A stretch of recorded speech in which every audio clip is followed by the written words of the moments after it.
and welcome to the Sales Code Leadership Podcast. My name is Kevin Teeler. I'm the founder of Sales Code and the host of the podcast.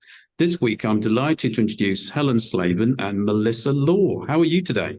We're very well, thank you. Lovely day, beginning of June. We're here in the Cotswolds for an offsite, so couldn't be better. Yeah, great. Thank you, Kevin. The sun's shining, as Helen says. We're about to come together as a team for the week, which is all very good. So can't complain at all. Well, that's going to be the topic of the podcast mainly, isn't it? Sales and marketing, one team. Or maybe we should say marketing and sales, one team. Well, there's a term I'll say for later in the podcast that I prefer to use, but we'll get to that, I'm sure. Okay, fantastic. Well, obviously, I know we'll come back to a bit of bio about Helen in a second. Helen's the CRO, which is sales and marketing responsibility. But Melissa, what is it that you get paid to do today? Yeah, so I am VP of Global Marketing at POC. So with that comes a lot of areas that I focus on, whether it be brand awareness, lead generation, PR, social, all of that great stuff that comes with marketing. But ultimately, what I like to tell people that I really get paid to do is generate opportunities for the commercial team. So really fill that pipeline full of good opportunities that we can hand over to the sales team, the commercial team, to really sort of create those campaigns around. Oh, I love that. That's what every salesperson wants. Good quality leads. Just leads, isn't it? Yeah. That's exactly what I aim to do. Have you seen that fantastic movie, Glengarry Glen Ross? Oh, yes. It's like a staple, I think, for anyone in our business, isn't it? Bring me the leads. I want the Glengarry leads. The Glengarry leads. Just send us steak knives if you win and a sack if you lose. Absolutely. That's right. Yeah, I think it's a Cadillac if you win and a set of steak knives. Cadillac, was it? Second prize, I think, was the steak knives. I set my ambitions too low then. Absolutely. Go for the Cadillac. What an absolute pleasure. Melissa, thank you. It's going to be a great conversation. I'm really looking forward to it. Helen, what about you then? What do you get paid to do today? Yeah, it's a good question. So my official title is Chief Revenue Officer. I hate that term, by the way, and I sometimes it feels like I work for the tax office, but I think actually what it really does mean is that I'm responsible for the growth of the company in terms of putting in place strategies to help us grow revenues, but also customers. I genuinely feel a huge sense of responsibility towards customers. I always say I feel like I'm president of our customers, and clearly also responsible for partnerships, and obviously marketing forms part of it as well. So effectively anything which affects the front end of POC as a company is the responsibility of myself and the team. Lovely. And is that the career you had in mind at 16, Helen? No, absolutely not. So I wanted to be a foreign war journalist, actually. Oh, wow. You're kidding. A war correspondent. That was really what I wanted, yeah. So why that career then? Tell me, what inspired you? I think I was fascinated by Kate Adie when I was growing up. Nobody remembers back that far. And I'd go a long further back than that. Don't worry about me. I was reading and writing and presenting, and I found that to be quite fascinating, going to the danger zones and reporting on sort of certain conflicts. And but probably actually with some of the things I do today, it's probably quite similar in many ways in terms of some of those boardrooms can be war zones, I think. Do you feel like you need a flak jacket occasionally? Well, yeah, exactly. Maybe that's internal, external from time to time. Yeah, so interesting. Wow. So did you how far did you manage to progress with that career? I didn't really. Then anyway, for reasons that I've quite interesting, I ended up getting accepted into the IBM sponsored student scheme. So I took that career instead and have been involved in technology sales, one measure or another across my entire career and never looked back from there. So which is pretty strong. And that was kind of like the foundation and the grounding of me as an individual, my skill set. And as soon as I went into IBM, I knew I wanted to go down into the sales track and have enjoyed it ever since. IBM was famous for really investing in its salespeople, wasn't it? I guess they probably still are. But in a few years ago, it was a more less consolidated market, wasn't it? There were just a couple of really big companies who kind of dominated the marketplace, like Apple, Microsoft, and IBM. Certainly when I started selling, maybe towards the beginning of your career. So those companies really invested, didn't they, in developing their salespeople? And I think it's a struggle for smaller companies to do that as the industry fragments. But it seems to have been formative for many of the people I interview in this podcast. They talk about particularly the salespeople, Yeah. background they got in the early years that really laid the foundations for later success. And that's been the case for you?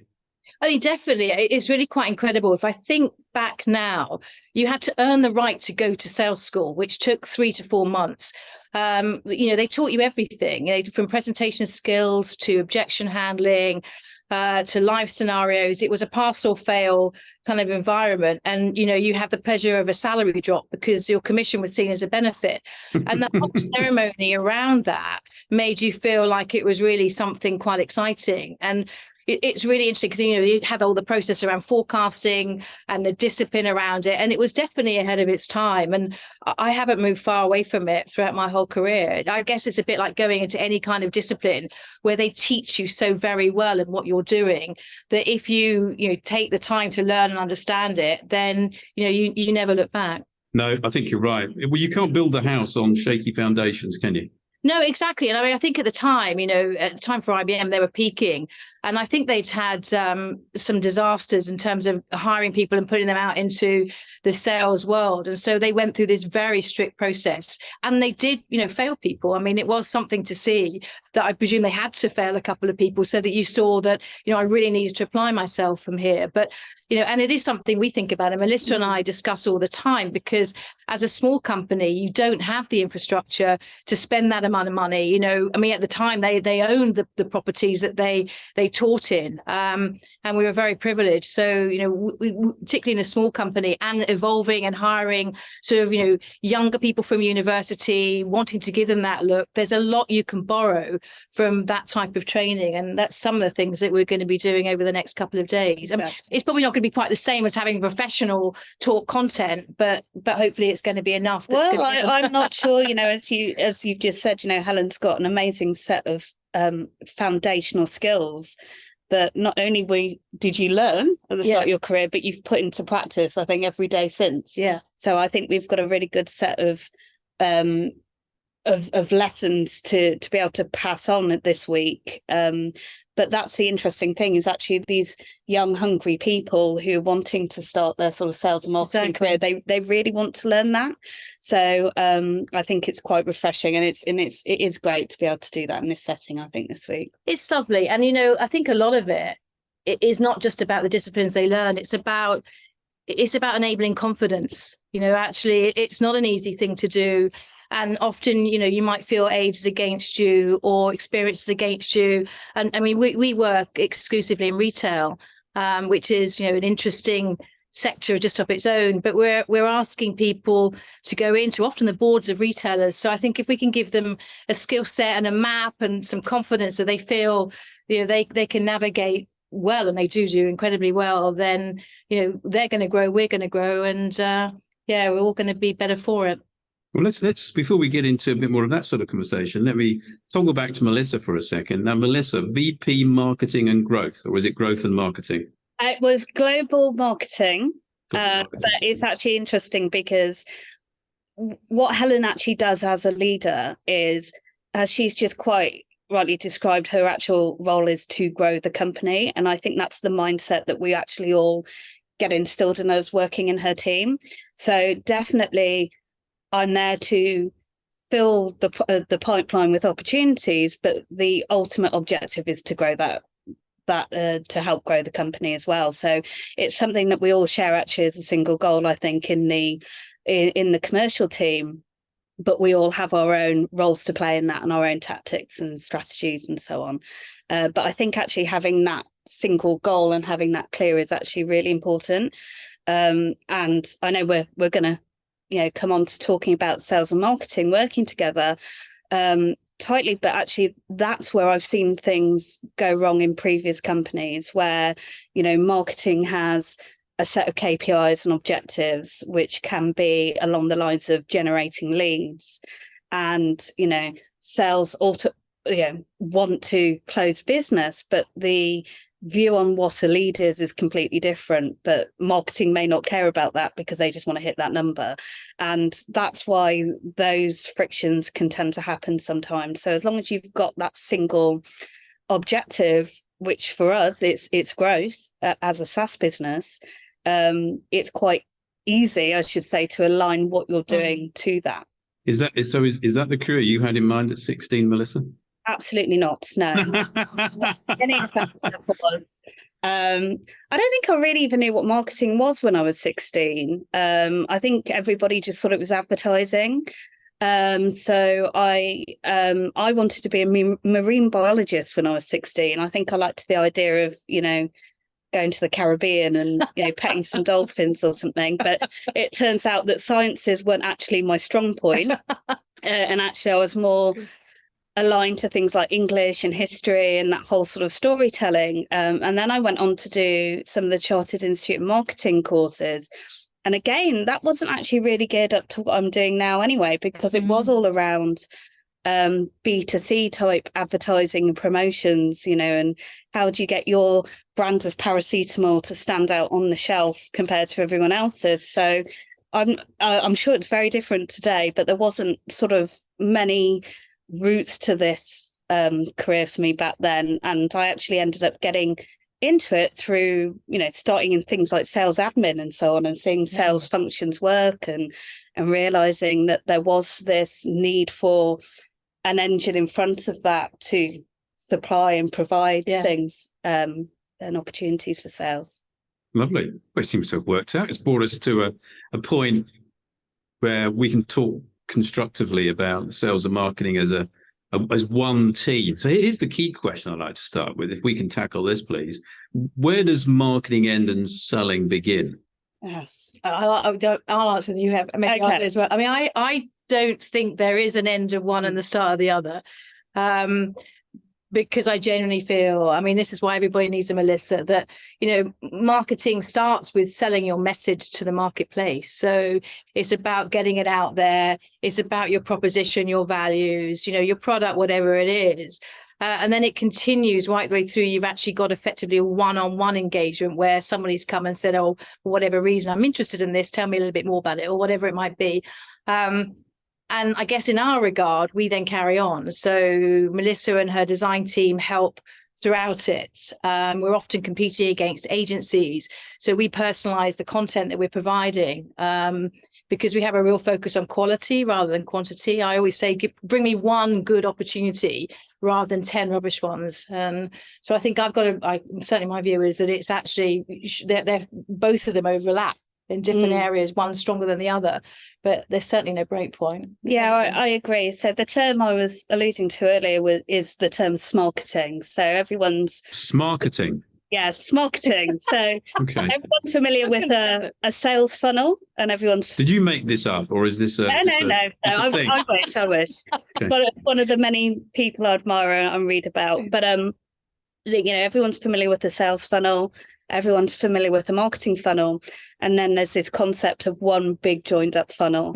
So how we always plan our year from a marketing perspective is we start with those growth goals that Helen talked about. So, what is our ARR growth that we want to achieve this year? How many deals does that mean? What's our close win rate? And we just work it all out bottom up. Because we need some benchmarks at the top to know what it is that we need to try and be achieving to actually make that reality. And there isn't really a distinct handover point, as Helen said.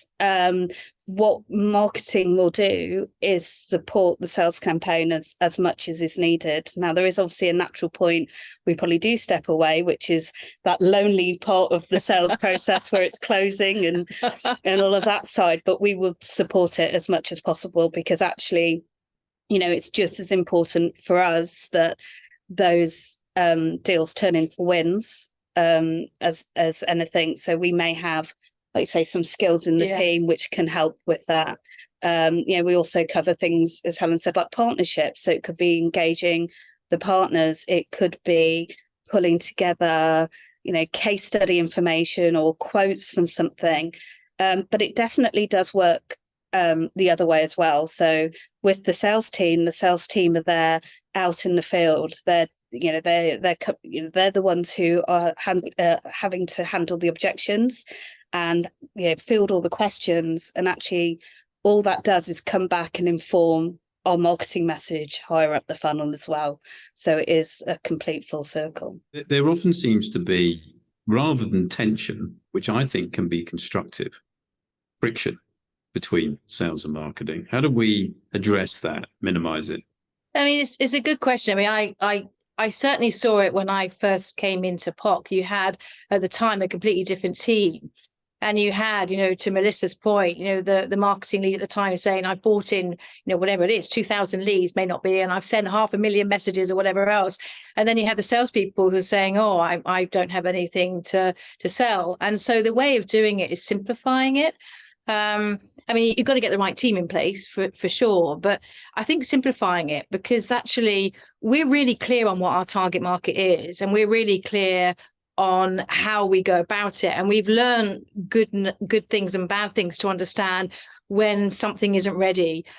So we know that actually it is like a flywheel, because things do go round. So by combining the two, having clear single objectives across the teams, and that's partners, business development, sales, marketing, we all help each other, and ultimately we're all successful if we win. And so by collaborating and learning from when we're not successful, by the way, so Melissa does both win reviews and loss reviews. I like that independence.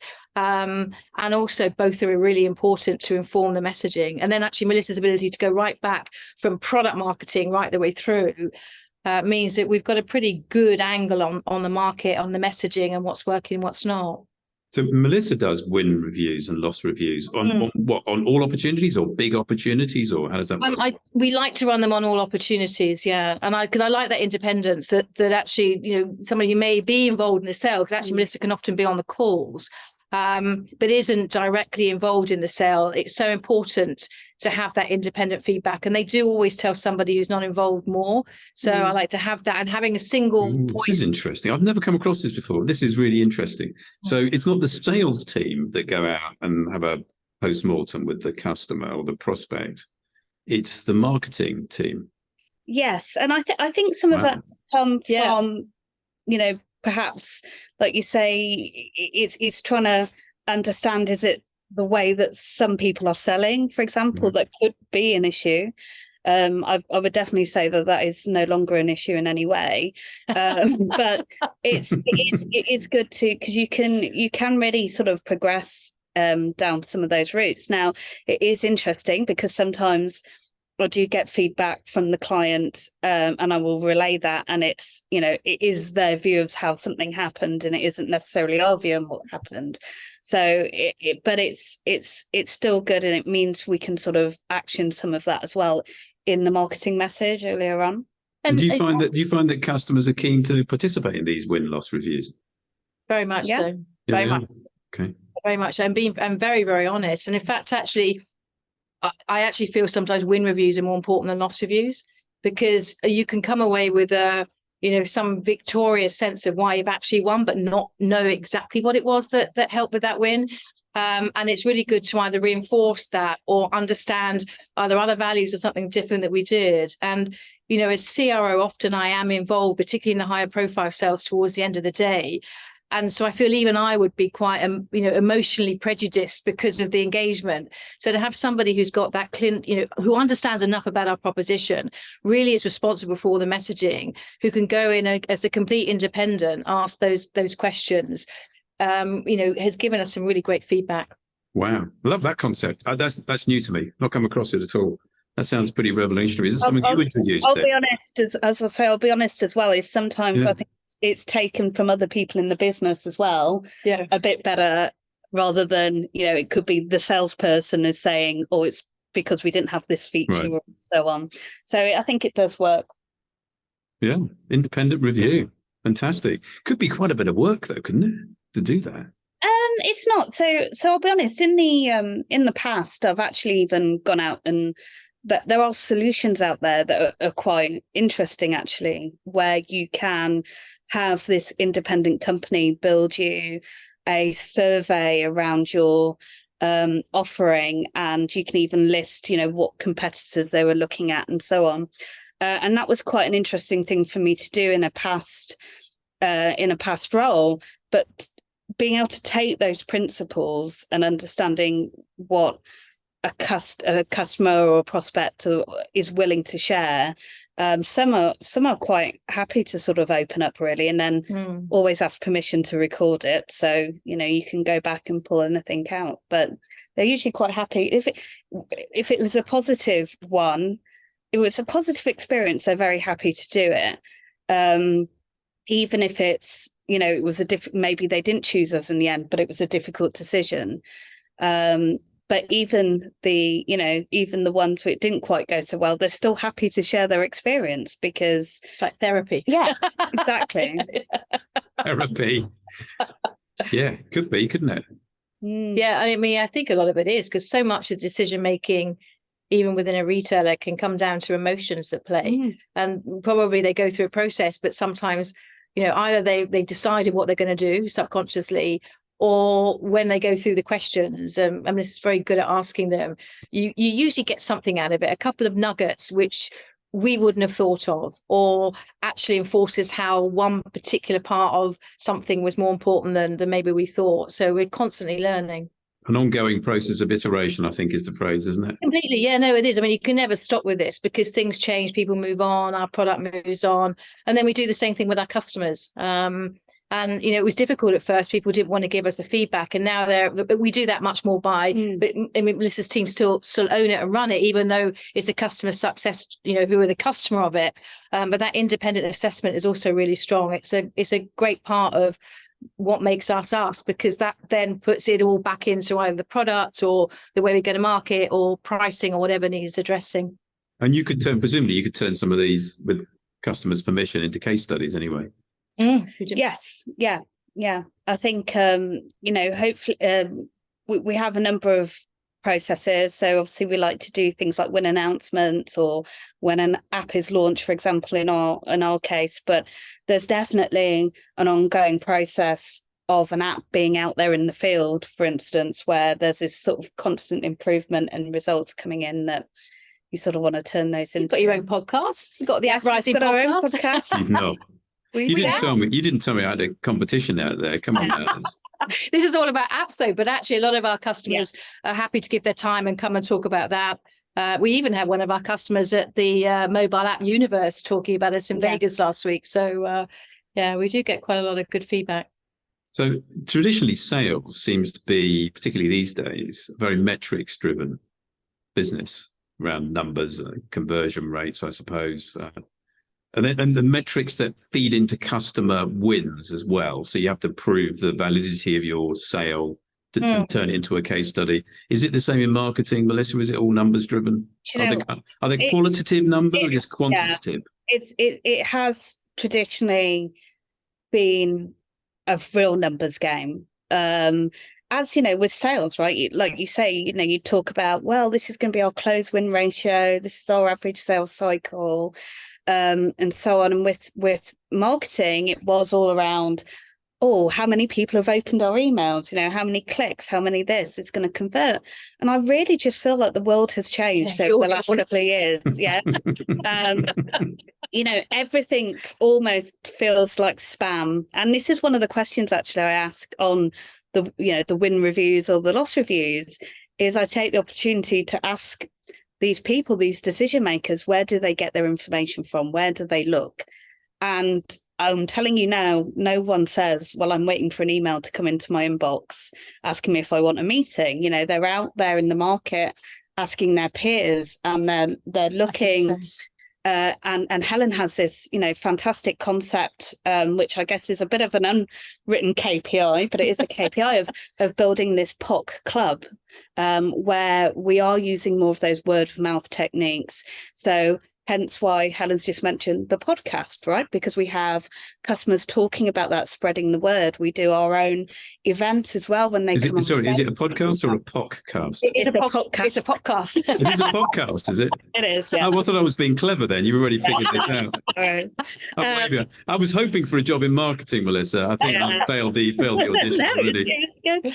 But, so it used to be a very much a metrics game now, but I think there's more on this qualitative messaging, and for example, in the UK, we're a very well-known company in the UK. You know, the founding team did a great job of spreading that word.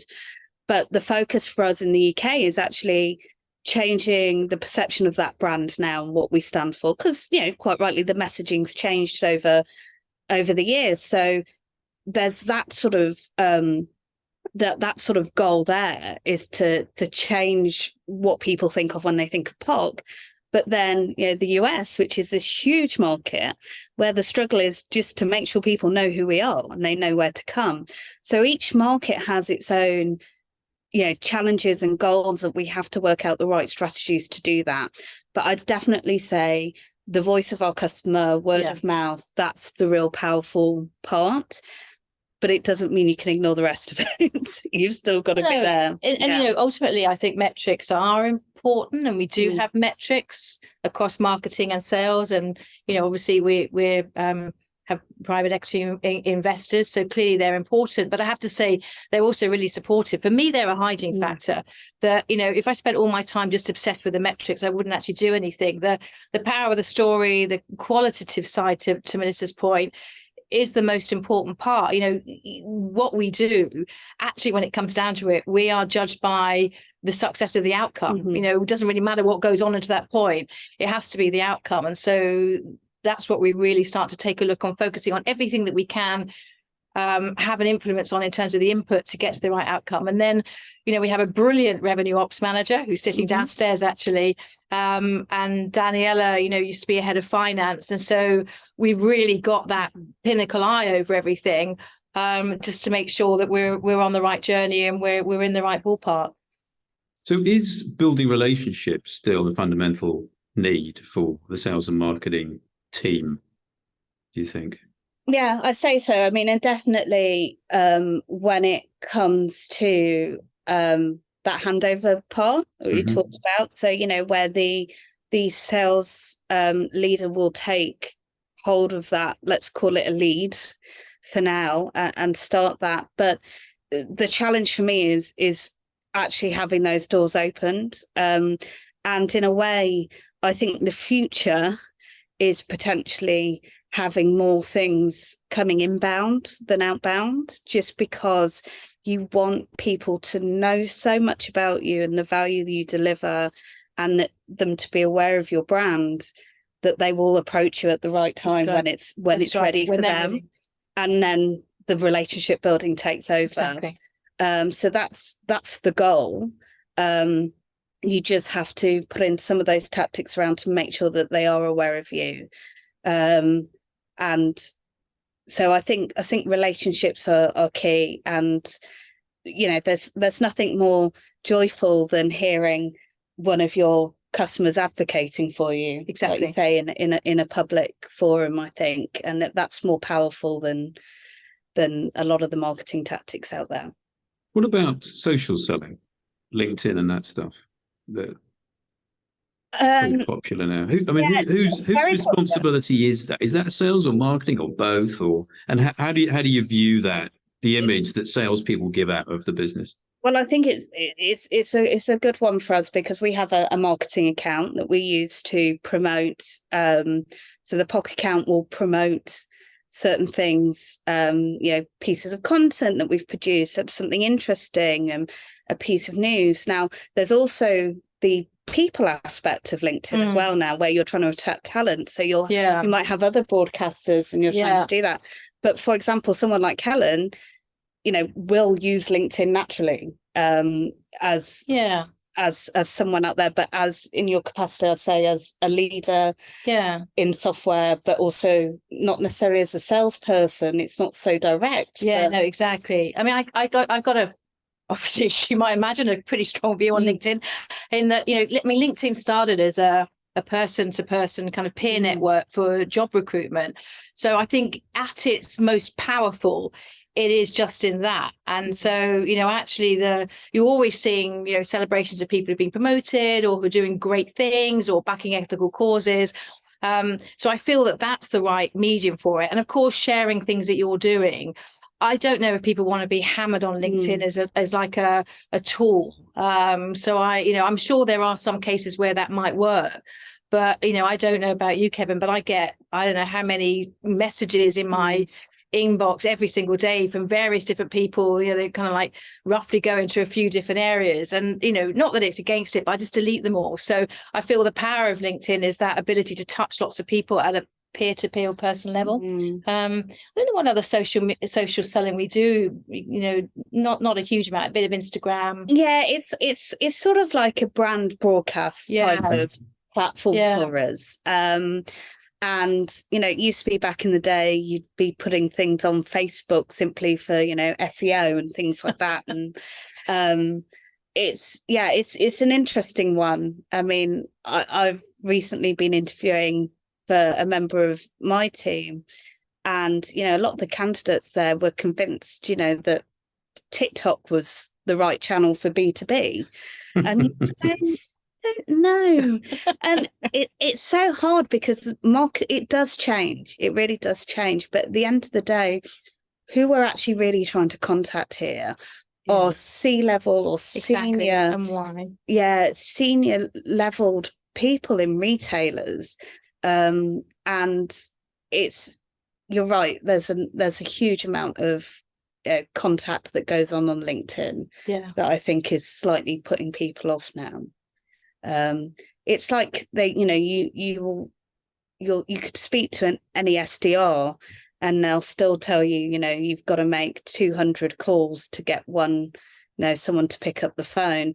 But I think we're all living in the world now. If someone rings you on your phone and you don't know what that number is, you're not going to pick it up. That's the mindset of people now. And I think, what we do is a very deliberate purchase. So it's not the kind of outcome somebody phones you up and says, hello, what a new app. Oh yeah, please, thanks. I'm glad you called me. And so it particularly not at a board level. So I think it's a deliberate purpose with a deliberate intent, and far more influential is that circle of trust, like another retailer or somebody you admire in the industry, or a really strong partnership in the ecosystem. That is the better referral system, I think, for what we do. So being associated, using LinkedIn with those partners, with those people, with that type of job skill is probably a better way than I just don't think outbound works so much anymore. It's it has a purpose, but as a primary way of obtaining leads, I don't know if it works. I think in actual fact, it can actually go the other way and put people off if your name's associated with hammering them via the different mediums. I agree. Internet changed everything, didn't it? Yeah, it did. And people research now, whereas before that, you might have to learn from doing people. But and now we're back out of COVID. It's great to see conferences coming back. That desire to learn through conference, that's the best way of networking. Yes, for sure. When people do get together in real life, as they say, then researching, and then when they're ready to talk to you, they will. You just got to be there. You got to be there. You got to meet the customer where they are at the time. Right. Exactly right. That is true. The thing is, you don't always know where they are, and that's why you have to try all these different tactics. But I'm pretty sure phoning their mobile 10 times before 7 o'clock in the morning is not where they are. Yes. Or not where they want you to be. Any other thoughts on sales and marketing, one team? I mean, I have been in environments where I have seen that friction, over the years, and I am aware that it does exist. I think the biggest difference, or how to overcome that, is having this one goal and this one objective, and being on the same page. And Helen is our commercial leader at the highest level, so again, it's across everything: partnerships, customer success, all of those things. We all have that same goal. And I think that's the biggest difference. If someone was to come to me and say, that lead didn't work, it was rubbish, they tell me why, and I would learn from that and action that. And I think that's the difference. Yeah.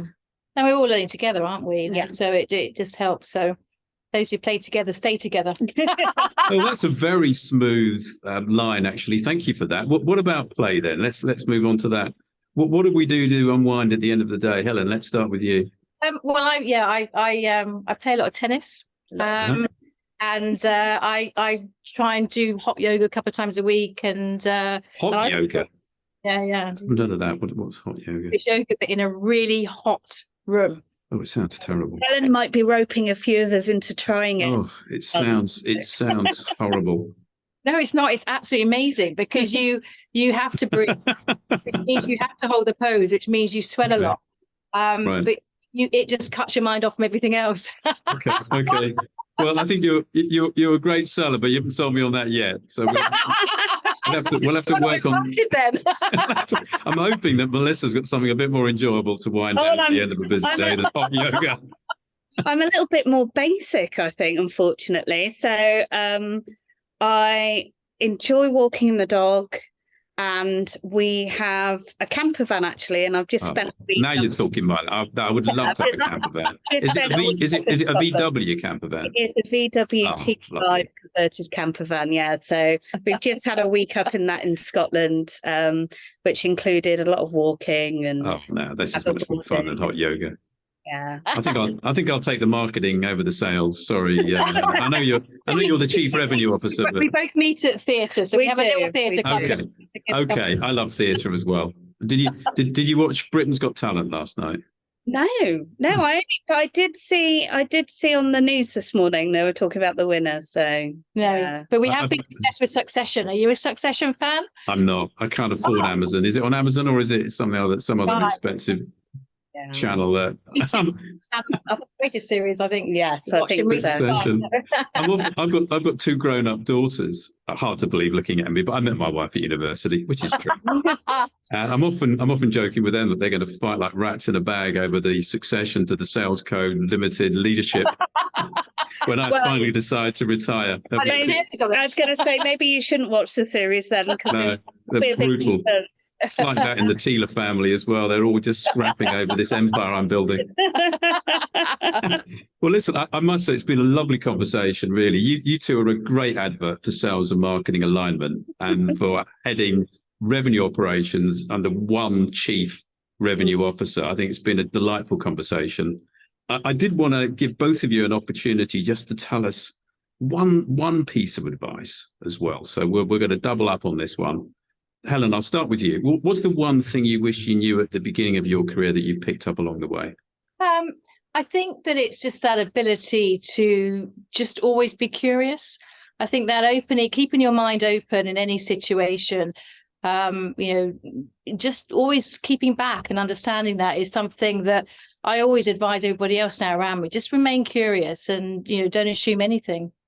I think I've got a similar one, actually. I think at the heart, so I'm a bit of a product marketer, and I've always worked for tech companies. And whenever you go in to a new company, they've got the most complex bit of tech that you could ever imagine, more complex than anyone can get their head around. And obviously in marketing, you're there to try and make it really understandable and get the value across. So I always think the most powerful question you have in your arsenal is why. Yeah. So when someone tells you, ours is the best or ours is this, asking why and getting underneath it, I think has always done me well, I think.